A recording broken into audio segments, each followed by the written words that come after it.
దేవుని నామానికి మహిమ కలుగునుగాక. నేటి దినపు వాగ్దానంతో మీ ముందుకు రావడానికి ప్రభువు సహాయం చేస్తున్నారు పిల్లరా.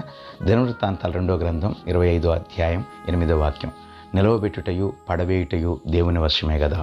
ప్రియ దేవుని బిడ్డలారా, గమనించండి, మన దేవుడు మన జీవితాలను స్థిరపరచుటకును మనలను అభివృద్ధిలోనికి తీసుకురావటానికి సమర్థుడే.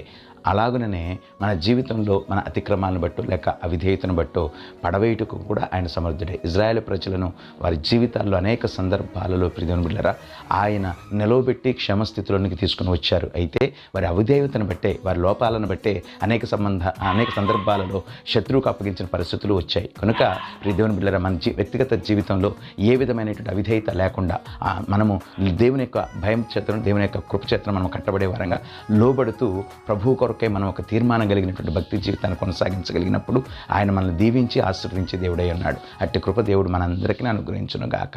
ఆమేన్.